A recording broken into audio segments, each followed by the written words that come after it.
স্বাগত জানাচ্ছি সবাইকে নিউট্রাল ডাটা টেবিল টক দেখার জন্য। আমি আনিস আলমগীর।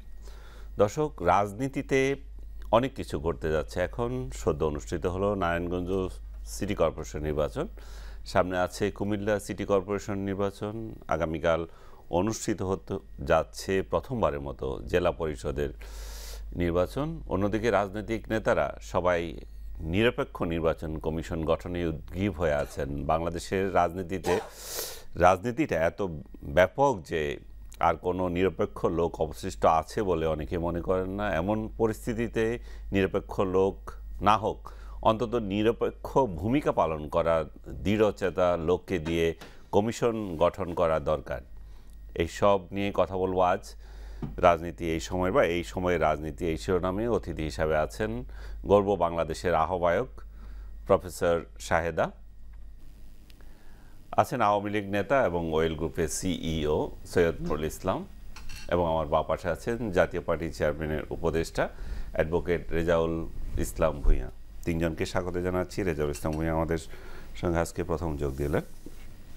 প্রফেসর শাহেদা, আপনাকে দিয়ে শুরু করি। যেটা বলছিলাম যে এই সময়ে রাজনীতি কেমন চলছে, সদ্য অনুষ্ঠিত হয়ে গেল নারায়ণগঞ্জ সিটি কর্পোরেশন নির্বাচন, সেটা দিয়ে রাজনৈতিক দলগুলো কার কি হিসাব করবে বা করা উচিত? ধন্যবাদ আপনাকে। বিজয়ের মাস চলছে এখনো। আপনার মাধ্যমে এই এশিয়ান টিভির সমস্ত দেশ বিদেশের দর্শকদেরকে বিজয়ের শুভেচ্ছা জানাচ্ছি এবং সাথে সাথে সেই শহীদদের স্মরণ করছি যাদের ত্যাগের বিনিময়ে আমাদের এই বাংলাদেশ। আপনার প্রশ্নে আসি। আপনি যেটা বললেন, মানে এই কিছুদিন আগে হয়ে গেল নারায়ণগঞ্জ সিটি কর্পোরেশন নির্বাচন, এবং এই নির্বাচনটি আমাদের রাজনৈতিক অঙ্গনে একটা বিশেষ ভূমিকা রেখেছে এই কারণে যে নির্বাচন সুষ্ঠু হবে, দুর্নীতিমুক্ত হবে বা মানে কোনো রকমের রিগিং ছাড়া নির্বাচন হবে, এটা নিয়ে সবসময়ই বিরোধী দল বা যারা সংসদে নেই এইসব দলগুলো কথা বলে এসছে। বাট সরকার বরাবরই বলে এসছে যে আমরা প্রমাণ করতে চাই যে সরকারের অধীনে অথবা বর্তমানে যিনি আছেন সরকার প্রধান মাননীয় প্রধানমন্ত্রী শেখ হাসিনা, ওনার অধীনে নির্বাচন সুষ্ঠু হবে কিনা এটা উনি প্রমাণ করে দিয়েছেন এই নারায়ণগঞ্জ সিটি কর্পোরেশন নির্বাচন নিয়ে।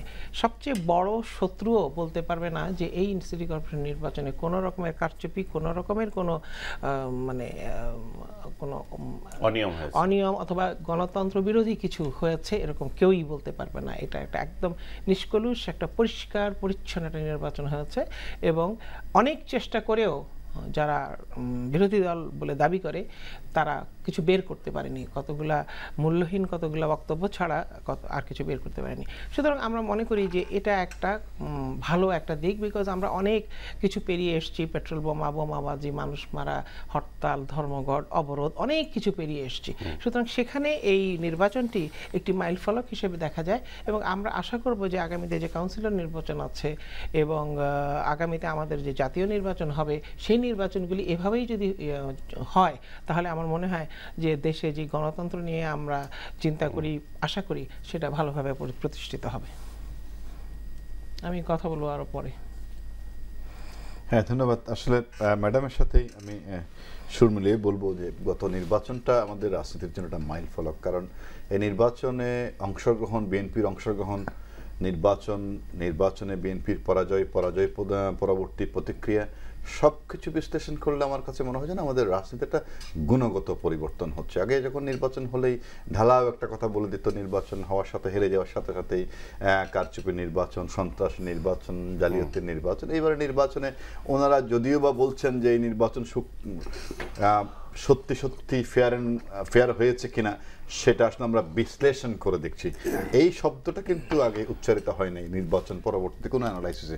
আমি প্রথম বিএনপির সাংবাদিক সম্মেলনে আমরা দেখেছি যে আমরা এই নির্বাচনে কীরকম কারচুপি হয়েছে বা আদৌ কারচুপি হয়েছে কিনা সেটা নিয়ে আমরা অ্যানালাইসিস করছি। যদি আমরা কোনো কারচুপির কোনো ক্লু পাই তাহলে আমরা জনগণের সামনে উত্থাপন করা হবে। গত 45 বছর নির্বাচনী রাজনীতিতে, নির্বাচন পরবর্তীতে কোনো বিশ্লেষণে এই ধরনের শব্দ আমি আর দেখিনি, প্রথম দেখলাম। আমার কাছে মনে হচ্ছে যেন this a kind of maturity of our politician. এখন আমাদেরকে ধরেই নিতে হবে যেমন গত নির্বাচন নিয়ে অনেক কথা হয়েছে, সেই নির্বাচনে বিএনপি বর্জন করেছে, বিএনপি বর্জন করার কারণে আসলে বিএনপি বলার মতো তেমন কিছু ছিল না। তো এখন বিএনপি সেই জায়গা থেকে সরে এসছে। বিএনপি আরও ভালো করতো যদি জেলা পরিষদ নির্বাচনে বিএনপি অংশগ্রহণ করতো, কারণ আমি মনে করি বিএনপির মতো একটা গণসংগঠন, আমি বিএনপির প্রতি শ্রদ্ধা রেখেই বলছি, বিএনপি বাংলাদেশের রাজনীতিতে একটি বড় সংগঠন, একটি জনপ্রিয় সংগঠন। একটি জনপ্রিয় সংগঠন নির্বাচন থেকে যত দূরে সরে থাকবে তত গণতন্ত্রের জন্য ক্ষতি হবে, দলের জন্য ক্ষতি হবে এবং জাতির জন্য ক্ষতি হবে। বিএনপি সেই জায়গা থেকে বেরিয়ে এসছে এবং এটাই হচ্ছে রাজনীতির গুণগত পরিবর্তন। এখন তার সাথে সাথে কিন্তু আগামী নির্বাচনের প্রিপারেশন শুরু হয়ে গেছে। মহামান্য রাষ্ট্রপতির উদ্যোগে এখন নির্বাচন কমিশন কিভাবে, নতুন নির্বাচন কমিশন কিভাবে নিয়োগ দেওয়া হবে সেই বিষয়ে আলোচনা হচ্ছে। কিন্তু এই আলোচনাটার আসলে আমি গুরুত্ব খুব বেশি বুঝছি না, কারণ বর্তমান নির্বাচন কমিশন কিন্তু সংবিধানের আওতায় নিয়োগ প্রাপ্ত হবে। এখানে কিন্তু আলোচনার আউটকাম যে খুব বেশি ইম্প্যাক্ট হবে বা এফেক্ট করবে নির্বাচন কমিশন নিয়োগে, সেটা আমি বিশ্বাস করি না। কারণ নির্বাচন কমিশন নিয়োগ করার জন্য সংবিধানে স্পষ্ট লেখা আছে কিভাবে নিয়োগ করবেন আপনি। মাননীয় রাষ্ট্রপতি, মহামান্য রাষ্ট্রপতি যে কাজটা করেছেন সেটা রাজনীতিতে একটা গুণগত পরিবর্তন আনার চেষ্টা করা হচ্ছে, অর্থাৎ রাজনীতিবিদদের একটা ইনফর্মাল ডায়লগ উনি ওপেন করেছেন। সেখানে বিএনপি স্মার্টনেসের পরিচয় দিয়েছে, বিএনপি ওখানে গেছেন, ওখানে প্রস্তাব দিয়েছেন। অন্যান্য আমি দেখলাম 14 দলের শরীক অন্যান্য রাজনৈতিক দলরাও আসছেন। অর্থাৎ আমি বলবো যে ডাইরেক্ট ডায়লগ না হলেও একটা ইনডাইরেক্ট ডায়লগ মাননীয় মহামান্য রাষ্ট্রপতির উদ্যোগে সৃষ্টি হয়েছে। এটার উপর ভিত্তি করে ডেফিনেটলি নির্বাচন কমিশনের নিয়োগের যে প্রক্রিয়াটা সেটা আরও স্বচ্ছ হবে। আমি আর আপনি যত কথাই বলি না কেন, যত আলোচনাই করি না কেন, এন্ড অফ দ্য ডে কিন্তু নির্বাচন কমিশন কিভাবে নিয়োগপ্রাপ্ত হবে বা নির্ধারণ করবে সেটা কিন্তু সংবিধানে লিপিবদ্ধ আছে। এর বাইরে আসলে যাওয়ার কোনো সুযোগ আছে কি নাই, কারণ আনটিল আর আনলেস নতুন নির্বাচন কমিশন নিয়োগের আইন করা দলগুলো চাইলে সবকিছু পারে। সেই কথা আমি আসছিলাম, খুব জরুরি। আমি সেই কথা আসছিলাম যে এটাতে সবচেয়ে সংবিধানকে মেনে এটাতে সবচেয়ে ভালো কাজ যেটা হচ্ছে যে সেটা হচ্ছে ডায়লগের খুব কোনো বিকল্প নেই। এই ডায়লগটা আসলে গতবার যেমন মাননীয় প্রধানমন্ত্রী বিরোধী দলের নেত্রীর কাছে, যখন এখনকার বিরোধী দলের নেত্রী, তৎকালীন বিরোধী দলের নেত্রী ম্যাডাম খালেদা জিয়ার কাছে যখন প্রস্তাব দিয়েছিল ডায়লগের, ওনারা ডায়লগটাকে না করে, অর্থাৎ সংলাপে অংশগ্রহণ না করে এই যে নেগেটিভ রাজনীতিতে ফিরে গেলেন, তার পরবর্তীতে আগুন সন্ত্রাস, মানুষ হত্যা সবকিছু মিলে এমন একটা জায়গায় ওনারা নিয়ে গেছিলেন, সেখান থেকে আসলে এখন বেরিয়ে আসা হচ্ছে বিএনপির জন্য বড় চ্যালেঞ্জ। সেখান থেকে বেরিয়ে আসে, এই বেরিয়ে আসার জন্য ওনারা নারায়ণগঞ্জ নির্বাচনে গিয়ে ওনারা বেরিয়ে আসার একটা প্রথম প্রক্রিয়া শুরু করেছেন। তার পরবর্তীতে মহামান্য রাষ্ট্রপতির উদ্যোগে ওনারা সাড়া দিয়ে ওখানে পজিটিভলি আপনার প্রস্তাবনা দিয়ে এবং আলোচনার পরবর্তীতে আমি তাদের প্রেস কনফারেন্সের ডেলিভারিগুলো খেয়াল করেছি। ওনারা বলেছেন আমরা খুব খুশি, আমরা খোলা মনে আলোচনা করতে পেরেছি, আমরা বিশ্বাস করি রাষ্ট্রপতি আমাদের আলোচনা শুনবেন। গতকাল বা পরশুদিন কিন্তু ওনারা আরেকটা সিগনিফিক্যান্ট বিবৃতি দিয়েছেন, অন্যান্য আমাদের প্রস্তাবের সাথে অন্যান্য রাজনৈতিক দলের প্রস্তাবের সাথে সমন্বয় করে মহামান্য রাষ্ট্রপতি একটা সিদ্ধান্ত নেবেন। তার অর্থ কি? তার অর্থ হচ্ছে ওনারা ওনাদের প্রস্তাবে রিজিড না, এবং ওনাদের এই কথাই কিন্তু প্রমাণ করছে যে BNP is moving forward with the political positive politics, এবং যে ক্ষতিটা ওনারা করেছেন ওনাদের রাজনীতির জন্য, যা গণতন্ত্রের জন্য এবং জাতির জন্য, সেখান থেকে বের হওয়ার একটা প্রক্রিয়া ওনারা মনে শুরু করেছেন। আমি একটু ওনার সাথে একটু এক কথা অ্যাড করে নিই ওনার কাছে যাওয়ার আগে। সেটা আমরা অবাক হয়ে একটা জিনিস দেখেছি যে নারায়ণগঞ্জের মেয়র নির্বাচনের পরে দুই প্রার্থী আইবি রহমান সাথে সাথে মিষ্টি নিয়ে সাখাওয়াত সাহেবের বাসায় গেলেন এবং সাখাওয়াত সাহেব বললেন যে ওনার কোনো প্রয়োজন হলে উনি সব রকমের সহযোগিতা করতে প্রস্তুত আছেন। কিন্তু এখানে বসে সেন্টারে বসে কিন্তু তারা যে প্রেস রিলিজগুলো দিচ্ছে সেটা কিন্তু উল্টা। বিচার বিভাগে তদন্ত দাবি করেছে রিজভী সাহেব ওনার প্রেস কনফারেন্সে, এবং তারা বলেছে যে এটার মধ্যে সুস্থ হয়নি, যদিও মহাসচিব কিন্তু এটা নিয়ে তেমন কোনো কথা হয়নি। কিন্তু আপনি বিএনপি চেয়ারপারসন এটা নিয়ে কোনো কথা বলেননি, কথা বলেননি। এবং সবচেয়ে বড় কথা হচ্ছে যে ওনারা চলে আসেন, গতবার চলে এসেছেন, এবার যে আসেন নাই, ওনারা যে একটা পাটা ভুল করেছেন, বক্তব্যকে কেউ একটা পাতা না, কিন্তু রিজভী কি নিজের থেকেই বক্তব্য দেয়? এটা কি বিএনপির বক্তব্য নয়? এক কথা। দ্বিতীয় কথা হচ্ছে যে ওনাদের এখন আর কোনো পিছনে ফেরার রাস্তা নেই, যেটা আমি ওনার সাথে একমত। কিন্তু ওনারা যে ঠিক গণতন্ত্রকে এগিয়ে নেওয়ার জন্য করছেন তা না, ওনাদের কিন্তু আর পিছনে ফেরার রাস্তা নেই। ওনারা সেই 5ই জানুয়ারি নির্বাচনে অংশ না নিয়ে যে ভুল করেছেন, তার আগে নির্বাচনকে প্রতিহত করতে গিয়ে যে ভুল করেছেন, নির্বাচন হতে দিব না বলে গিয়ে যে ভুল করেছেন, এবং তারপরে নির্বাচন হয়েছে, সেই নির্বাচনে তারা অংশগ্রহণ করেন নাই। 5ই জানুয়ারি নির্বাচনকে অনেকে অবৈধ বলে, কিন্তু 5ই জানুয়ারি নির্বাচনকে বৈধতা দিয়েছে বিএনপি, কারণ তারা আসে নাই বলেই তারা এটাকে অবৈধ বলার সুযোগ হয়েছে। তারা যদি বিএনপিতে অংশ নিত, তারা যদি ইলেকশনে অংশ নিত, তাহলে কিন্তু এটা অবৈধ হতো। তাদের ভুল হয়েছে, তারা সেই ভুল এখন যেটা বলছি যে বিএনপির কিন্তু এখন আর পিছনে ফেরার কোনো রাস্তা নেই, কোনো পথই নেই। তারা সেই সংলাপ হোক বা মহামান্য রাষ্ট্রপতির সাথেই হোক, মাননীয় প্রধানমন্ত্রীর সাথেই হোক, তাদের এগিয়ে যাওয়া ছাড়া তাদের পিছনে ফেরার কোনো রাস্তা নাই। তাদের দলের অস্তিত্ব টিকিয়ে রাখতে হলে তাদেরকে সামনের দিকেই যেতেই হবে। গোটা বাংলাদেশের রাজনৈতিক অবস্থা যদি আমরা বিশ্লেষণ করি, বাংলাদেশ জাতীয়তাবাদী দল, আপনারা তো বলছেন জাতীয় পার্টি, জাতীয় পার্টির অবস্থানটা এখন কি অবস্থায় আছে বা আপনারা কতটা সুবিধাজনক অবস্থানে আছেন মনে করেন? আমি আপনি যে বিষয়টা উপস্থাপন করছেন সেই বিষয় থেকে শুরু করব। সর্বপ্রথমে আমি বিজয়ের মাসে দেশবাসী এবং এশিয়ান টিভির কলাকুশলীকে আমার পার্টির পক্ষ থেকে, আমার ব্যক্তিগত পক্ষ থেকে শুভেচ্ছা এবং অভিনন্দন জানাচ্ছি। নারায়ণগঞ্জের নির্বাচনের ব্যাপারে দুইজন বিজ্ঞ আলোচক যে কথা বলেছে, এই কথাই মূলত আসে। একটা অবাধ সুষ্ঠু নির্বাচনের মডেল হিসেবে নারায়ণগঞ্জের নির্বাচনটা হয়েছে এবং আইবি যখন সাখাওয়াত সাহেবের বাসায় গেছে, এটা জাতি প্রত্যাশা করতেছিল অনেক দিন যাবত যে বাংলাদেশে এরকম একটা পরিবেশ হবে। আমার মনে হয় যে এটা আমাদের জন্য একটা ভালো হয়েছে এবং নির্বাচন কমিশন নিয়ে অনেক বিতর্ক, শেষ পর্যন্ত নারায়ণগঞ্জের নির্বাচন দিয়ে ওনাদের বিতর্কটা কিছুটা হইলো একটা করছে এবং সরকারের সদিচ্ছা থাকলে যে একটা মানে কোনো প্রশ্নবিদ্ধ ছাড়া নির্বাচন হতে পারে, নারায়ণগঞ্জের নির্বাচনটা হলো এটা একটা মডেল। আমরা বিশ্বাস করবো যে আগামী কুমিল্লা সিটি কর্পোরেশন নির্বাচন এবং জাতীয় সংসদ নির্বাচন সব কিছুতেই সরকার এরকম একটা ভালো ভূমিকা রাখবে এবং এই নির্বাচনটাকে জনগণের কাঙ্ক্ষিত যে অবস্থান সেই অবস্থান নিয়ে যাবে। এখন রাজনীতিতে, সমকালীন রাজনীতিতে সবচেয়ে যে বিতর্কটা, এটা হলো নির্বাচন কমিশন গঠন নিয়ে। আমাদের সংবিধানের 18-র 1 ধারায় নির্বাচন কমিশনের গঠনে একটা ব্যাপার বলা আছে, কিন্তু সেখানে সুস্পষ্টভাবে নির্বাচন কমিশন কিভাবে গঠন করতে হবে এরকম কোনো ব্যাখ্যা অথবা এরকম কোনো আইন সেই জায়গার মধ্যে উল্লেখ নাই। এবার মহামান্য রাষ্ট্রপতি যে উদ্যোগ নিয়েছে আমরা স্বাগত জানাই। আমাদের দলের পক্ষ থেকে 5 দফা প্রস্তাবনা দেওয়া হয়েছে এবং আমরা মনে করি যে এই উদ্যোগটা আমাদের একটা সমস্যা সমাধান করতে পারবে। কিন্তু এর আগেও আমরা দেখেছি যে মহামান্য রাষ্ট্রপতি যখন জিল্লুর রহমান সাহেব ছিলেন, তখনও উনি রাজনৈতিক দলগুলোকে ডেকেছিলেন এবং রাজনৈতিক দলের মতামত নিয়েছিল। মতামত নিয়ে এই কমিশনটা সার্চ কমিটির গঠনের মধ্য দিয়ে করা হয়েছে। তারপরে কিন্তু এই কমিশন বিতর্কের ঊর্ধ্বে থাকে নাই। আমার মনে হয় যে আমাদের দলের পক্ষ থেকে আমাদের নেতা এবং জাতীয় পার্টির চেয়ারম্যান হুসেইন মাহমুদ এরশাদ যে প্রস্তাব রাষ্ট্রপতির কাছে উপস্থাপন করছে, প্রথম প্রস্তাব হলো যে এই সংসদের মধ্যেই, এখন আরও 2 মাস সময় আছে, এই 2 মাস সময়ের মধ্যে একটা আইন, সময় উপযোগী নির্বাচন কমিশন গঠন করার একটা আইন সংসদে উপস্থাপন করা হোক। ফেব্রুয়ারি মাসে নির্বাচন কমিশনের মেয়াদ শেষ, সেই হিসেবে 2 মাস সময় আছে।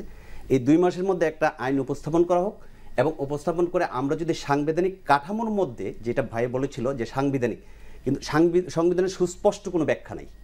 এই সুস্পষ্ট ব্যাখ্যাটা দিয়ে কিভাবে নির্বাচন কমিশন গঠন প্রক্রিয়াটা হবে, এটা যদি আমরা সাংবিধানিকভাবে একটা বিধিবদ্ধ আইনের মধ্যে নিয়ে আসতে পারি, তাহলে আমার মনে হয় যে প্রতি বছরই 5 বছর পরে যখন নির্বাচন কমিশন গঠন হবে একটা বিতর্ক আসে, এরকম ওকে দিলে ভালো হবে, ওকে দিলে হবে না, এইটা বিতর্ক হবে না। সংবিধানে যেভাবে বলা থাকবে ঠিক সেইভাবে হয়। রাষ্ট্রপতি একটা উদ্যোগ, এই উদ্যোগটা আমরা দলের পক্ষ থেকে 5 দফা কর্মসূচি দেওয়া হয়েছে। আমি বিশ্বাস করি যে এই 5 দফা কর্মসূচির ভিত্তিতে স্বাধীন একটা নির্বাচন কমিশন, যেটা জাতি প্রত্যাশা করে, নির্বাচন কমিশনের একটা আলাদা সচিবালয় থাকবে, নির্বাচন কমিশনের অন্তর্গত যে ইয়েগুলো আছে, কি জানে কয় পদগুলো আছে, সেখানে নিয়োগটা নির্বাচন কমিশন দেবে। এখন আমার নিয়োগ যদি সরকারে দেয় আর সেখানে যদি আমি স্বাধীন বলি, সেখানে কিন্তু স্বাধীনতার সেই জিনিসটা সেইভাবে আসে না, তারা সঠিকভাবে কাজ করতে পারে না। তো নির্বাচন কমিশনের সচিবালয়টা সম্পূর্ণ ইন্ডিপেন্ডেন্ট হবে এবং নির্বাচন কমিশন সচিবালয়ের নিয়োগ থেকে ধরে সমস্ত কার্যক্রম ওই সংবিধানে যে আইন হবে এই আইনের আওতায় হবে। একটা শক্তিশালী নির্বাচন হবে এবং নির্বাচন কমিশন কার জন্য? রাজনৈতিক দলগুলোর প্রয়োজনে, দেশের প্রয়োজনে করার জন্য। তো সেখানে রাজনৈতিক দলগুলো তো একটা তাদের ক্লায়েন্ট, তাদের সাথে রাজনৈতিক দলগুলো তো সংসদে আইন আনবে, সংসদে রিপ্রেজেন্ট করে তো জনগণের প্রতিনিধি, জনগণের প্রতিনিধি, রাজনৈতিক দলের প্রতিনিধি, রাজনৈতিক দল সেখানে সেগুলো নিয়ে আসবে। আর জেলা পরিষদের নির্বাচন, কুমিল্লা সিটি কর্পোরেশন নির্বাচনের ব্যাপারে আপনি বলেছেন, আমি মনে করি যে আগামীকালই জেলা পরিষদের নির্বাচন, এটা একটা মৌলিক গণতন্ত্র, আইয়ুব খানের গণতন্ত্রের মতো একটা গণতন্ত্রের প্রক্রিয়া চালু হয়েছে। আমাদের সংবিধানের সাথে এটা আবার সাংঘর্ষিক। আমাদের সংবিধানে বলা হয়েছে যে জনগণের প্রত্যক্ষ ভোটে হবে, বাট এই নির্বাচনটা নিয়ে আমাদের হাইকোর্টও একটা হয়েছে, রিট হয়েছে যে সংবিধানের এই অংশের সাথে এটা সাংঘর্ষিক হয়ে এটা কিন্তু ফয়সালা আসে নাই। আমার মনে হয় তারপরও একটা ভালো নির্বাচন যদি আসে বিতর্কহীন নির্বাচন আসে, তাহলে জনগণ আগামী সংসদ নির্বাচনকে একটা আস্থার জায়গায় নিয়ে আসতে পারবে। আমরা যত কথাই বলি যে 5 জানুয়ারি নির্বাচন নিয়ে কথাবার্তা হচ্ছে, কথাবার্তা আসাটা স্বাভাবিক। জ্বালাও পুরাও আন্দোলন করছে বিএনপি, দেশে একটা অস্থিতিশীল পরিবেশ করছে, তারপরে যখন 153 জন বিনা প্রতিদ্বন্দ্বী হয়ে গেছে, তখন কিন্তু নির্বাচনটা একটা কোশ্চেনের মধ্যে চলে আসছে। আমার মনে হয় যে এই অবস্থানের মধ্যে আর আসবে না। কুমিল্লা সিটি কর্পোরেশন নির্বাচন যদি নারায়ণগঞ্জ সিটি কর্পোরেশন নির্বাচনের মতো করতে পারে, ইমিডিয়েট নির্বাচন, আমার মনে হয় যে এই নির্বাচন কমিশন করতে পারবে বলে মনে হয় না।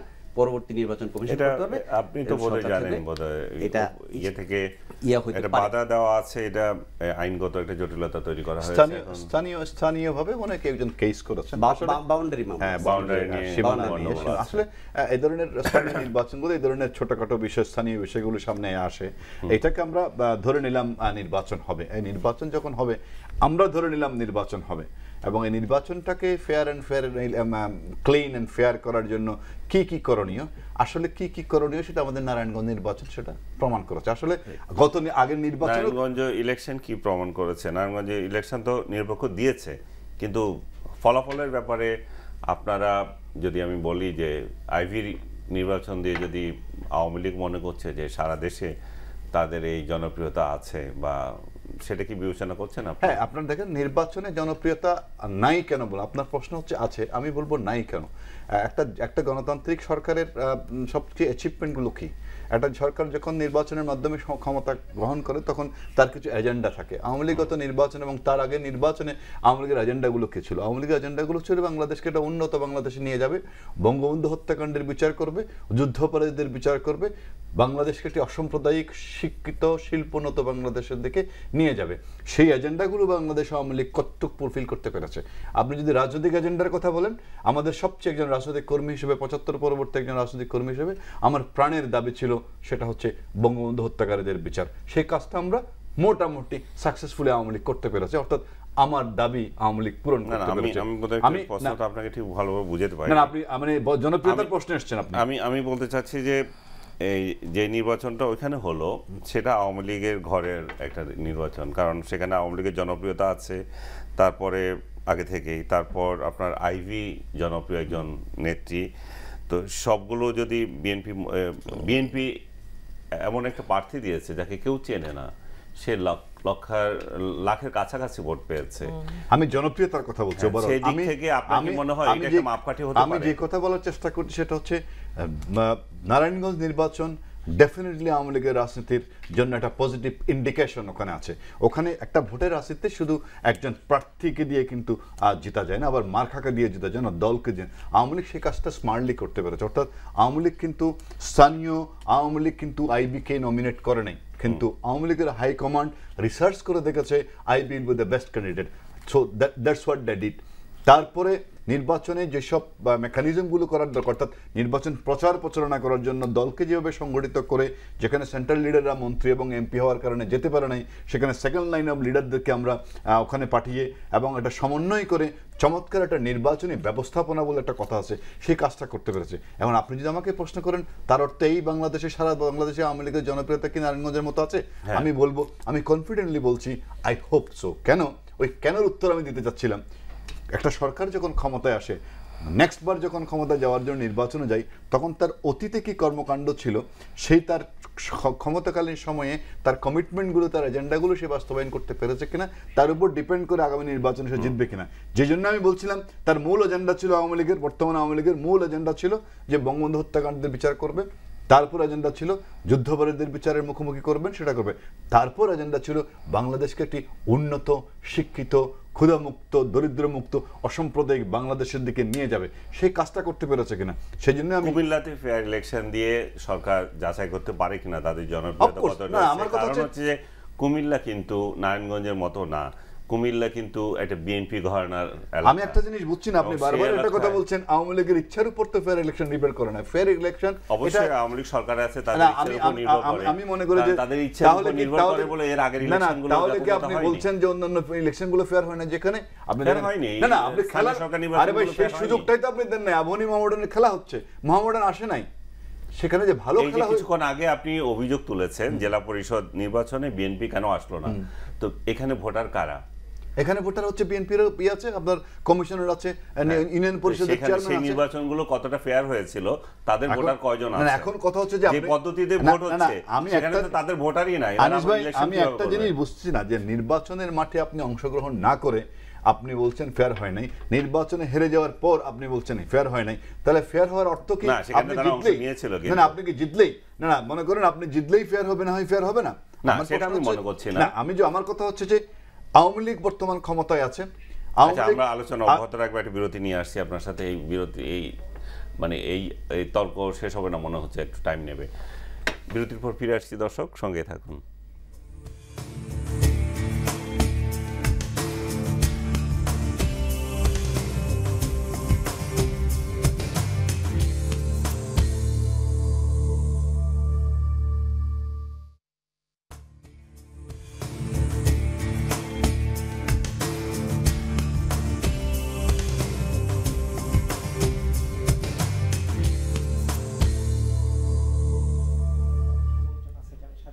দর্শক স্বাগত জানাচ্ছি আবারও। আপনারা দেখছেন নিটল ডাটা টেবিল টক, আর কথা বলছি এই সময়ের রাজনীতি শিরোনামে। অতিথি হিসাবে আছেন গর্ব বাংলাদেশের আহ্বায়ক প্রফেসর ডক্টর শাহেদা, আছেন আওয়ামী লীগ নেতা এবং ওয়েল গ্রুপের সিইও সৈয়দ নুরুল ইসলাম, এবং জাতীয় পার্টির চেয়ারম্যানের উপদেষ্টা অ্যাডভোকেট রেজাউল করিম ভূঁইয়া। প্রফেসর শাহেদা, আপনার কাছে এই আমি কি নাম ভুল বলেছি? রেজাউল ইসলাম ভূঁইয়া। আমি প্রফেসর শাহেদ, আপনার কাছে প্রশ্নটা হচ্ছে যে বিএনপি কি নির্বাচনে আসতে হলে যে কোন দিকে আসলে কাজ করা উচিত, আর নির্বাচনের কি হাওয়া কি তৈরি হয়েছে মনে হচ্ছে? আমি আগে একটু পিছনের দিকে যাই, যেটা ব্রেকে যাওয়ার আগে যেটা আলোচনা হচ্ছিল, যে আপনি জিজ্ঞেস করছিলেন যে আওয়ামী লীগের ওই জনপ্রিয়তা আছে কিনা যে সবখানে নারায়ণগঞ্জের মতো একটা রেজাল্ট পাওয়ার বা করার বা ইয়ে করার, বা আওয়ামী লীগ এরকম ধরে নিয়েছে কিনা বা আছে কিনা, দুটোই ইম্পর্টেন্ট কোয়েশ্চেন। এখানে প্রশ্ন কিন্তু আওয়ামী লীগের কতটুকু জনপ্রিয়তা আছে সেটা কিন্তু নয়, কারণ যখন একটি দল ক্ষমতা থাকে তার জনপ্রিয়তা যাচাই করা সম্ভব নয়, বিকজ সমস্ত মেশিনারিজগুলি তাদের পক্ষে কাজ করে। সুতরাং that is not the time to জাজ দেয়ার পপুলারিটি। আমি তো বললাম একটা জায়গা কুমিল্লায় গিয়ে যাচাই করুক, না সেটা আমি বলছি যে ওইটা কিন্তু যাচাই করার সময়ই না, ওইটা না, বিকজ এই জন্য যে তাদের, আপনি যদি হেরেও যান তাও তো বুঝতে পারবেন জনগণ আপনার জন্য কতটুকু আছে। সেটাই বলছি, সেই কারণেই আওয়ামী লীগের স্বার্থেই আওয়ামী লীগকে নিরপেক্ষ নির্বাচন দিয়ে এবং তার রেজাল্টের ভিত্তিতে তারা যেন আগামীতে বা জাতীয় নির্বাচনের সময় যেন ওইটার থেকে শিক্ষা নিয়ে যেন তারা কাজ করতে পারে। সুতরাং এটা আমি মনে করি যে আওয়ামী লীগের স্বার্থেই একেবারে, বিকজ জাতীয় নির্বাচনও কিন্তু চলে আসছে, এগিয়ে খুব বেশি সময় নেই, 2 বছর 2.5 বছর সময় আছে। সুতরাং তাদের স্বার্থেই তারা করা উচিত, 1 নম্বর। 2 নম্বর হলো বেশি দিকে দেখতে হবে যে আওয়ামী লীগের তুলনায় যেই দলটি আওয়ামী লীগের একদম কাছাকাছি পর্যায়ে আছে, অর্থাৎ বিএনপির জনপ্রিয়তা কতটুকু আছে, বা তারা 5 বছর আগে বা 10 বছর আগে তারা যতটুকু জনপ্রিয় ছিল, এখনো তাদের সেই জনপ্রিয়তা তারা ধরে রাখতে পেরেছে কিনা, সেটা হলো বেশি ইম্পর্টেন্ট প্রশ্ন। নির্বাচনের জন্য তাদের কি করা উচিত, তাদের কি প্রস্তুতি এবং তাদের কি করা উচিত। প্রথম কথা হচ্ছে যে তারা ওভার লাস্ট 10 ইয়ার্স তারা অনেকগুলো ভুল করেছে। তাদের নেতৃত্বে ভীষণ রকম দুর্বলতা আছে, তাদের নেতৃত্বে, তাদের সিদ্ধান্তহীনতায় তাদের দলকে কাবু করে রেখেছে, এবং লং ডিস্টেন্স পরিকল্পনা। এখানে লন্ডনে বসে একজন দিচ্ছেন,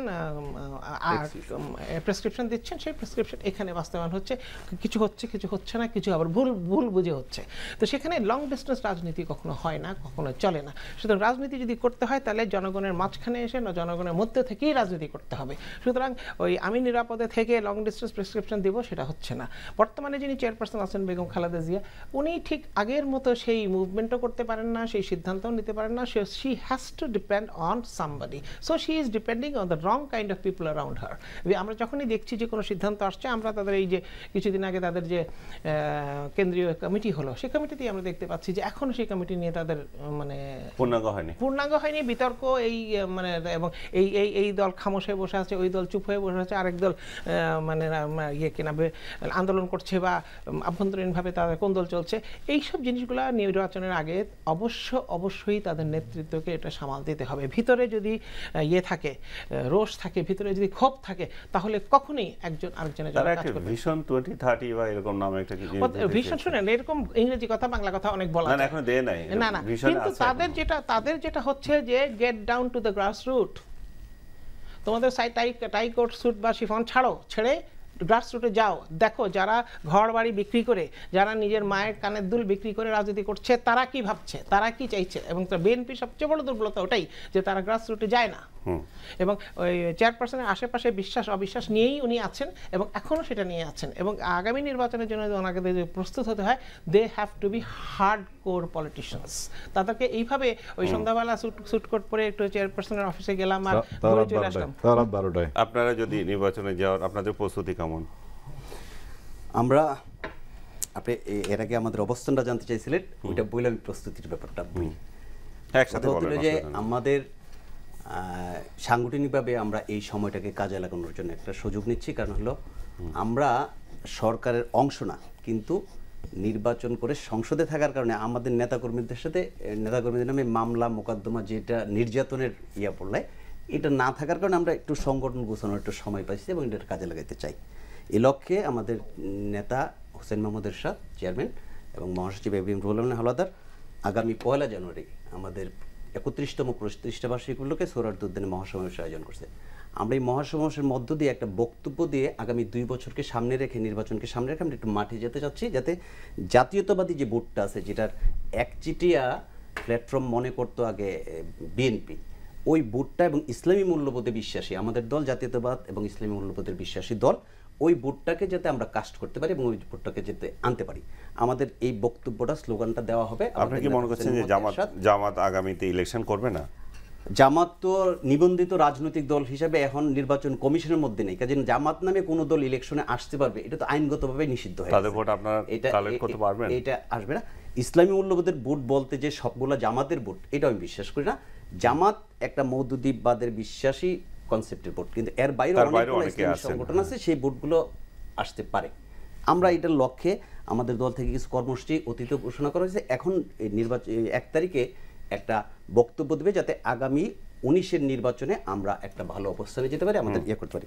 যেরকম আমরা প্রাদেশিক ব্যবস্থা প্রবর্তনের জন্য আমাদের নেতা হোসেন মোহাম্মদ এরশাদ বলছে, আমরা প্রাদেশিক ব্যবস্থা কায়েম করার জন্য এটাকে বাস্তবায়ন করার জন্য এবং উপজেলার সুফলটা কিন্তু 460টা উপজেলার সুফল কিন্তু বাংলাদেশের মানুষ পাইছে, এবং একটা সময় উপজেলাকে বন্ধ করা হয়েছিল, খালেদা জিয়া বন্ধ করে দিয়েছিল। পরবর্তীতে কিন্তু এই উপজেলা বাস্তবায়ন হয়েছে এবং এখন এই উপজেলার নির্বাচিত প্রতিনিধি আছে, যদিও পূর্ণাঙ্গ উপজেলা হয় না, কিন্তু উপজেলার যে সময় উপযোগী ছিল সেই জিনিসটা কিন্তু মানে ওনারা পুনরায় এটা প্রবর্তন করার কারণে প্রমাণিত হয়েছে। আজকে যানজট সহ ঢাকা শহরের এই অকার্যকর অবস্থা থেকে মুক্ত পেতে হলে আমার মনে হয় যে হাইকোর্টের বিকেন্দ্রীকরণ সহ প্রাদেশিক ব্যবস্থা সহ এই ব্যবস্থাগুলো কায়েম করলে এই লক্ষ্যে আমাদের যে কর্মসূচি, এই যে আমি জানতে চাচ্ছি যে নির্বাচনে কি আপনারা এককভাবে যাবেন না? আমরা কিন্তু 2014-তে যে নির্বাচন হয়েছে 5 জনের নির্বাচন, সেটা কিন্তু আমরা মহাজোটগতভাবে অংশগ্রহণ করি নাই। এটা অনেকেই জানে যে মহাজোটগতভাবে অংশগ্রহণ করছে। প্রকৃতভাবে আমরা কিন্তু আলাদা অবস্থানে অংশগ্রহণ করছি এবং আলাদা অবস্থানে 14 দলের সাথে আমাদের একটা সিটের অ্যারেঞ্জমেন্ট হয়েছে, সেটা একটা ভিন্ন জিনিস। 2008-এর নির্বাচন হয়েছে হলো মহাজোট ভিত্তিক, কিন্তু 2014 নির্বাচনটা হয়েছে কিন্তু জাতীয় পার্টি ইন্ডিভিজুয়াল অবস্থান থেকে। আমাদের নেতা বলছে যে আমরা আগামীতে 300 আসনের টার্গেট নিয়ে যাব, এর পরবর্তীতে রাজনৈতিক মেকানিজম কিছু থাকে সেটা পরবর্তী নির্বাচন আসলে বা নির্বাচনের সময় এটা আপনি নিজে কি দেখছেন যে তৃতীয় কোনো জোটের সম্ভাবনা আছে এখানে? তৃতীয় জোট হোসেন মোহাম্মদ এরশাদের নেতৃত্বে বাংলাদেশ হবে, অপর কোন নেতার নেতৃত্বে আমার দৃষ্টিতে এখন পর্যন্ত ওইরকম নেতা আগে আসেনি। আলাপ আলোচনা চলছে আপনাদের? আমরা সমমনা কিছু রাজনীতিদের সাথে আলোচনা করছি। সমমনা তো বিএনপি আপনাদের? আমাদের সমমনা বিএনপি আমরা মনে করি না, বিএনপিকে আমরা প্রতিদ্বন্দ্বী মনে করি।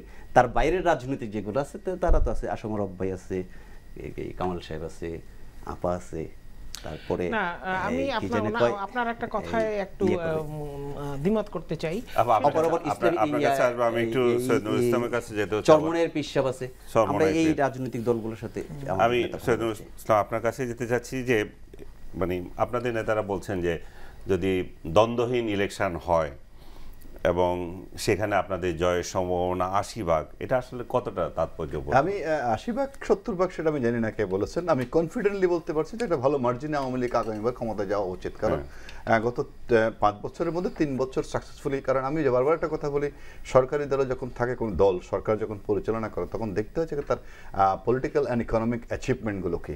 আপনি গত 3 বছরে আপনি যদি দেখেন, আমি আবার পুনরাবৃত্তি করবো যে আমাদের পলিটিক্যাল এজেন্ডাগুলো আমরা বাস্তবায়ন করতে পারি, জনগণ এমনকি না, যে ওগুলো বাদ commitment দেন। আমরা আপনাকে দিয়েছি। মনে হচ্ছে যে ক্ষমতা যাওয়ার জন্য আপনাদের যে দ্বন্দ্ব আছে জেলায় জেলায়, আপনি শুনেন বড় সংগঠনে বড় এগুলো নিরসন না, করা আপনি আগে যদি- জরুরি, আপনি যদি না বলেন, আমি উন্নয়নের ফিরিস্তি শুনেন, দেওয়া জরুরি? সব সময় একটা কথা মনে রাখবেন, শক্তিশালী সংগঠন ব্যতি রেখে শুধু উন্নয়ন দিয়ে কোনো দল ক্ষমতায় যেতে পারে না। একটা রাজনীতি কথাই আছে, ইংরেজিতে যেটা আছে, বাংলা অর্থ হচ্ছে শুধুমাত্র উন্নয়ন কর্মকাণ্ডের মাধ্যমে কোনো দল আগামীবার ক্ষমতায় যেতে পারবে না, আনটিল আর unless that party active their politics. অর্থাৎ রাজনীতিকে অ্যাক্টিভ করতে না পারলে কোনো দল সেই ক্ষমতা যাওয়ার জন্য শুধু উন্নয়ন দিয়ে ক্ষমতা যাওয়ার আপনি সম্ভাবনা স্বীকার নেই। করছেন যে এখন আপনার উন্নয়ন প্রশ্ন আসছে যে এজেন্ডা আমাদের দেবেন না। দল কি সাংগঠনিকভাবে আগামীবার ক্ষমতা যাওয়ার জন্য প্রস্তুত কিনা।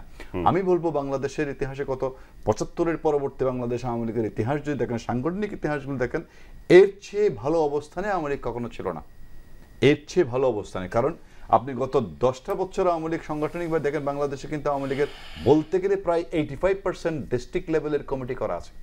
বাংলাদেশ আওয়ামী লীগের সহযোগী সংগঠনগুলো আপনি যদি ছাত্রলীগ, যুবলীগ, স্বেচ্ছাসেবক লীগ, কৃষক লীগ, মহিলা লীগ, মহিলা যুবলীগের কথা বলেন, গত 10 বছরে তারা বেশ কয়েকবার বড় বড় সফল সম্মেলনের মাধ্যমে নতুন কমিটি করেছে। একেবারে তৃণমূল পর্যন্ত, আমি রাজনীতিটা তৃণমূলে করি, তৃণমূল পর্যন্ত আওয়ামী লীগ সাংগঠনিকভাবে অত্যন্ত শক্তিশালী। আপনি যদি বলেন যে সেখানে দ্বন্দ্ব সংকেত আছে কিনা, ডেফিনেটলি আওয়ামী লীগের মতো একটা বড় গণসংগঠনে ছোটখাটো মতভেদ গ্রাউন্ড লেভেলে থাকতে পারে। আপনাদের সাধারণ সম্পাদক কি আসলে এখন যে বিভিন্ন জায়গায় ছুটছেন সেগুলো দ্বন্দ্ব নিরসনের জন্য?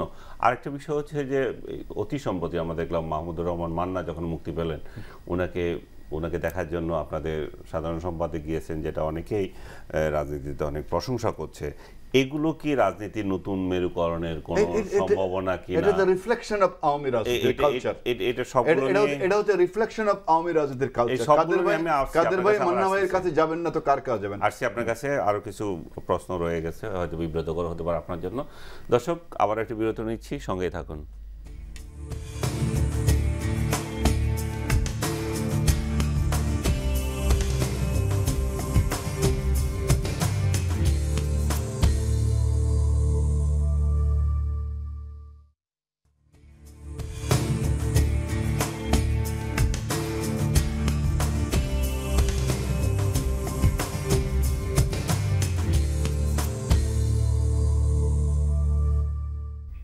আবার একটি বিরতির পর ফিরে আসছি। দর্শক, আমরা কথা বলছিলাম এই সময়ের রাজনীতি নিয়ে। সৈয়দ নুরুল ইসলাম, আপনার কাছে আমি বলছিলাম যেটা, যে ওবায়দুল কাদের সাহেব মান্নার কাছে গেলেন, একটা দৃষ্টান্ত হলো, আমরা যদি ইতিহাসের দিকে তাকাই তাহলে দেখতে পাই যে 1956 সালে সমস্ত আওয়ামী লীগ তখনও ক্ষমতায়, এবং মুখ্যমন্ত্রী আতাউর রহমান খান জেলখানায় গেটে গিয়ে রাজবন্দীদের যখন মুক্তি পাচ্ছে তাদের ফুলের মালা দিয়েছিল, ফুলের মালা দিয়ে বরণ করছিল। একটা অসাধারণ দৃষ্টান্ত ছিল, আমি বলবো কালজয়ী দৃষ্টান্ত।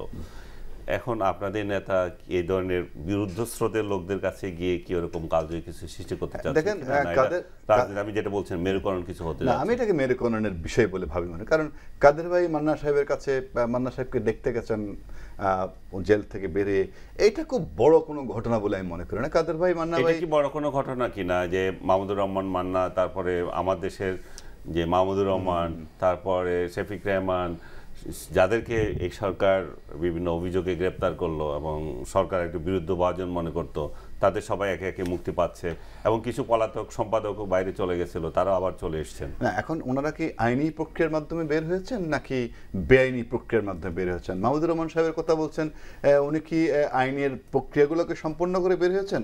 মাহমুদুর রহমান মান্নার কথা যদি বলেন, মান্না ভাইয়ের কথা যদি বলেন, উনি কি আইনি প্রক্রিয়ার মধ্যে বের হয়েছেন? আমার কাছে মনে হয় যেন উনি আইনি প্রক্রিয়ার মাধ্যমে ওনাদেরকে গ্রেপ্তার করা হয়েছিল এবং আইনি প্রক্রিয়ার মাধ্যমে ওনারা বের হয়ে আসছেন। এটা নিয়ে রাজনীতিতে খুব বড় ধরনের কোনো রকমের ঘটনা ঘটছে বলে আপনি আমাকে আওয়ামী লীগের নেতা বলেছেন, আমি আওয়ামী লীগের একজন ছোটখাটো কর্মী হয়ে আমি মনে করি যে এই ধরনের মান্না ভাইয়ের কাছে কাদের ভাই দেখতে গেছেন, এটা কোনো আলোচনার বিষয় হতে পারে না। এটাকে আমি নেহায়ত ব্যক্তিগত সৌজন্য বলে, এটা ক্লারিফিকেশন কিন্তু কাদের ভাই দিয়েছেন। কাদের ভাইকে আপনারা সাংবাদিক বন্ধুরা কিন্তু প্রশ্ন করেছেন, আপনি গেছেন, উনি হেসেই বলেছেন আমি গেছি, মানে মান্না সাহেব, মান্না ভাইয়ের সাথে দীর্ঘদিন রাজনীতি করেছি, ক্যাম্পাসে আমরা সুখে দুঃখে একসাথে ছিলাম, বিরোধী দল রাজনীতি করেছি, একসাথে আবার আমাদের দলের রাজনীতি করেছি। উনি জেল থেকে বেরোচ্ছেন, আমি ওবায়দুল কাদের ওখানে গেছি, এখানে রাজনীতির গন্ধ পাওয়ার তো কোনো কারণ দেখি না। কারণ কাদের ভাইয়ের বক্তব্যে স্পষ্ট করা হয়েছে, আমিও বলছি যেটা আসলে রাজনৈতিক কোনো মেরুকরণের কোনো গন্ধ আছে বলে মনে করি না। ওই যে কোন একজন সাংবাদিক বেরিয়েছেন মাহমুদুর রহমান সাহেব, উনি আইনি প্রক্রিয়ার মাধ্যমে, কারণ আইনি প্রক্রিয়ার মাধ্যমে তো হাজার হাজার বছর ধরে কেউ জেলখানায় থাকবে না। তাই আমার কাছে কেন জানি মনে হয় এইসব বিষয়গুলো নিয়ে আলোচনা করে সময় নষ্ট না করে আমরা একটা মূল জায়গায় আসি। যেন আপনি আওয়ামী লীগের জনপ্রিয়তার কথা বলছেন, আমি একজন আওয়ামী লীগের মাঠ পর্যায়ের কর্মী হিসেবে মনে করি বাংলাদেশ আওয়ামী লীগ সাংগঠনিকভাবে, রাজনৈতিকভাবে, আর্থিকভাবে এবং সবকিছু মিলে ৭৫ পরবর্তীতে এর চেয়ে ভালো অবস্থানে কখনো ছিল না। এর চেয়ে ভালো, কারণ দেখেন ৭৫ পরবর্তী খুব ভালো কথা। এখন আর তৃতীয়বার যাওয়ার জন্য বা এক যুগ থাকার জন্য যে রাষ্ট্র ক্ষমতায় আওয়ামী লীগ কোন বিষয়টাকে গুরুত্ব দিচ্ছে এখন সবচেয়ে বেশি? সেটা হচ্ছে জনগণের মনোবাসনা পূরণ করা। আওয়ামী লীগের অন্য কোনো বিকল্প নেই ক্ষমতায় যাওয়ার জন্য। আওয়ামী লীগকে ক্ষমতায় যেতে হলে আওয়ামী লীগকে জনগণের কথা বলতে হবে। আওয়ামী লীগ সেই কাজটা করেছে জন্মলগ্ন থেকে, আওয়ামী লীগ সেই কাজটা এখনো করছে, আওয়ামী লীগকে আজীবন তাই করতে হবে। অন্য কোনো বিকল্প অবস্থায় আওয়ামী লীগের ক্ষমতা যাওয়ার কোনো স্কোপ নেই। বলতে চাচ্ছি যে সব দলের জন্যই কিন্তু এটা প্রযোজ্য, শুধু আওয়ামী লীগের জন্য না। জনগণ জনমুখী কর্মসূচি, গণমুখী কর্মসূচি এবং নিজের সংগঠনকে শক্তিশালী করা। বর্তমানে বিএনপি সবচেয়ে দুর্বল অবস্থায় আছে। যখন থেকে বিএনপি জন্মেছে তখন থেকে আজকে যদি দেখা যায় বর্তমানে সবচেয়ে দুর্বল, সবচেয়ে দেউলিয়া অবস্থায় আছে। সুতরাং তাদের কাজ হবে নিজের সংগঠনকে আগে ঠিক করা, তা না হলে তারা আগামী নির্বাচনে যেতে পারবে না। যতই চিৎকার করুক, ভাষণ আর স্লোগান যেতে পারবে না, মানে নির্বাচনে জিততে পারবে না, বলেছে নির্বাচনে জিততে পারবে না যতই ভাষণ স্লোগান দেখ না কেন। আর যেটা হচ্ছে যে জাতীয় পার্টির ব্যাপারে, এখানে জাতীয় পার্টির ব্যাপারে কিন্তু তৃণমূলের লোকরা একটু কনফিউজড। ওরা কনফিউজ এই জন্য, যেমন উনি এখন বললেন যে জাতীয় পার্টি আলাদা ভাবে ইয়েতে গেছে, অথচ জাতীয় পার্টির লোকেরা বর্তমান সরকারের মন্ত্রী রয়েছেন। সুতরাং তৃণমূলের লোকেরা যারা একটু কম বোঝে তারা হচ্ছে যে জাতীয় পার্টিতে সরকারেরই অংশ, সুতরাং এটাকে আলাদা করে দেখার কিছু নেই। সুতরাং এখন এরা ওনাদের উপর নির্ভর করবে বা হোসাইন মোহাম্মদ এরশাদ সাহেবের উপর নির্ভর করবে যে উনি কীভাবে কনভিন্স করবে যে না, we are a separate entity, আমরা একটা আলাদা অস্তিত্ব। কারণ তারা তো বর্তমানে পুরো সরকারের সাথে সুযোগ সুবিধা সবকিছু নিয়েই ওনারা আছে। দ্বিতীয়ত হচ্ছে যে এটা শুধু আওয়ামী লীগের বেলায় প্রযোজ্য না, প্রতিটি দলের, প্রতিটি রাজনৈতিক দলের বেলায় প্রযোজ্য যে সব কিছুর ঊর্ধ্বে হচ্ছে মানুষের খুশি হওয়া, মানুষের বিশেষ করে তাই আওয়ামী লীগের কিছু কোটা ভোট আছে, বিএনপির কিছু কোটা ভোট আছে, তেমনি জাতীয় পার্টিরও কিছু কোটা ভোট আছে। কিন্তু মানুষ যে এই দলগুলি যেতে হলো ভাসমান ভোটের উপরে, যেই ভোটগুলা কখনোই কোনো নির্দিষ্ট দলের পক্ষে থাকে না। এরা দল বুঝে, দলের কাজ বুঝে, দলের সাংগঠনিক, যারা ক্যাশ করতে পারে এবং দলের সাংগঠনিক অবস্থা দেখে তারা ওই দিকে যায়। এবং এই লোকগুলাই, এই ভাসমান বা এই মাঝামাঝি ভোটগুলাই কিন্তু কোনো দলকে জিতিয়ে আনে। একটা শেষ প্রশ্ন আপনার কাছে, আগামী সাধারণ নির্বাচনকে উৎসব মুখর বা সবার পার্টিসিপেটরি ইলেকশন যেটা আমরা বলি, সেই ধরনের করতে হলে আপনি কি করতে হবে? সেই ধরনের ইলেকশন হবেই, এছাড়া কোনো উপায় নেই। এটা সবার পার্টিসিপেটরি ইলেকশন হবে, কারণ পার্টিসিপেট না করলে কি বিএনপি পার্টিসিপেট করবে না? এই তো বিএনপি পার্টিসিপেট না করলে বিএনপি শেষ হয়ে যাবে দল হিসেবে, রাজনৈতিক দল হিসেবে। So there is no choice, BNP has to participate. Awami League তো অবশ্যই থাকবে, জাতীয় পার্টি তো থাকবেই, বরঞ্চ আরও কিছু নতুন দল নিয়ে আসার বিএনপিও চেষ্টা করবে, আওয়ামী লীগও চেষ্টা করবে, জাতীয় পার্টিও চেষ্টা করবে। So it has to be participate. আমি আবার একটা প্রশ্নের উত্তর দিয়ে করব। বিরোধী দল হিসেবে মন্ত্রিসভা, প্রশ্ন নয়, মানুষের চিন্তা। বিরোধী দলের থেকে মন্ত্রিসভার মধ্যে থাকার যে ব্যাপারটা, এটা কিন্তু পৃথিবীর ইতিহাসে নতুন না। সাউথ আফ্রিকার নেলসন ম্যান্ডেলার নেতৃত্বে যে সরকার ছিল, সেখানে সরকারি দল এবং বিরোধী দলের 6 জন মন্ত্রী ছিল। আমাদের পার্শ্ববর্তী সার্কভুক্ত দেশ পাকিস্তান, এই সরকারের আগের সরকার, এই সরকার এখন ছিল হলো বিরোধী দলে, তখন ওরা বিরোধী দলে থেকে সরকারে ছিল ছিল। কাজে এই কনসেপ্টটা জননেত্রী শেখ হাসিনা যে আনছে, এটা একটা দেশের ডেভেলপমেন্টের জন্য, উন্নয়নের জন্য, সবাই সম্মিলিতভাবে করার জন্য আমার মনে হয় যে এটার স্ব অবস্থা থেকে ইলেকশন করে যে সরকারে যাওয়া যাবে এরকম কোনো কথা নাই। তৃণমূল যখন থেকে ছুটে এসে পড়লো সেন্ট্রাল গভর্নমেন্ট থেকে, জোটের থেকে, তারপরে কিন্তু তৃণমূলের একজন রেল মন্ত্রী সরকারের মধ্যে অবস্থান করছিল এবং তৃণমূলের সভানেত্রী ছিল সেটা। আমি সেই দিকে যাচ্ছি না, আমি বলবো যে একটা সংগঠন, গণসংগঠন হিসেবে মানুষের মধ্যে বেঁচে থাকতে হলে মানুষের আকাঙ্ক্ষা ভিত্তিক কিছু কাজকাম করতে হয়। আমাদের সবগুলা দলকে আগামী নির্বাচনে করার জন্য যার যার এজেন্ডা অনুসারে সেই আকাঙ্ক্ষা বাস্তবায়ন যদি আমরা করতে পারি, আমরা মনে হয় যে আমরা সফল হতে পারবো। আর জাতীয় পার্টির নেতা হোসেন মোহাম্মদ এরশাদ 9 বছর ক্ষমতা ছিল, উনি কিছু কাজ জনগণের জন্য দৃশ্যমান কাজ করে গেছে, রাষ্ট্রধর্ম ইসলাম সহ এরকম মসজিদ এটা কিছু লোক বলতে পারে যে এটা হতে পারে, কিন্তু আমরা যারা মুসলিম মূল্যবোধে বিশ্বাস করি, আমরা বিশ্বাস করি যে এটা সঠিক কাজ করেছে। সঠিক কাজ করে কি হলো? বাংলাদেশ ইসলাম রাষ্ট্রের কোনো ধর্ম থাকে, আপনার ব্যক্তির ধর্ম থাকতে পারে, রাষ্ট্র ধর্ম ছাড়া হয়?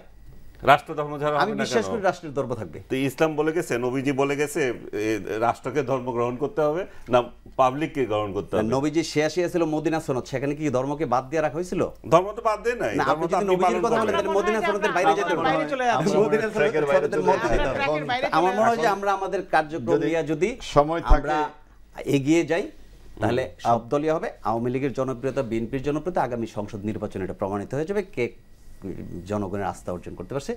আগামী সংসদ নির্বাচনটা সুষ্ঠু, অবাধ এবং নিরপেক্ষ হোক, সবার জন্য উৎসন্মুখ হোক, এই প্রত্যাশাটা জাতি করে আমরাও করি, যাই যাতে হোক। এরকম একটা নির্বাচন আসে। যাই হোক, আমার যেটা বলার ছিল সেটা হচ্ছে যে আপনারা যেটাকে পজিটিভলি ধরে নিচ্ছেন সেটা আমাদের রাষ্ট্র হিসাবে আমাদেরকে অনেক অনেক যন্ত্রণা তৈরি করেছে। এখন এমন একটা পরিস্থিতি তৈরি করেছে, এখন যেই সরকারে আসুক, আওয়ামী লীগ, বিএনপি, কেউ আর বিসমিল্লাহ সরাতে পারছে না, কেউ আর রাষ্ট্রধর্ম সরাতে পারছে না। আমাদের রাষ্ট্রের চরিত্র কোনো চেঞ্জ হয় নাই, কিন্তু এই সমস্ত ছোটোখাটো বিষয় নিয়ে আমাদের ব্যক্তি বিদ্বেষ এবং ধর্মে ধর্মে বিদ্বেষ তৈরি হয়েছে আরও বেশি করে। আপনাদের সবাইকে অসংখ্য ধন্যবাদ আজকে অনুষ্ঠানে আসার জন্য। ধন্যবাদ আমাদের দর্শকদেরও যারা এতক্ষণ সঙ্গেই ছিলেন। রাত 2টায় অনুষ্ঠানটি পুনঃপ্রচার দেখতে পারেন। ভালো থাকবেন সবাই।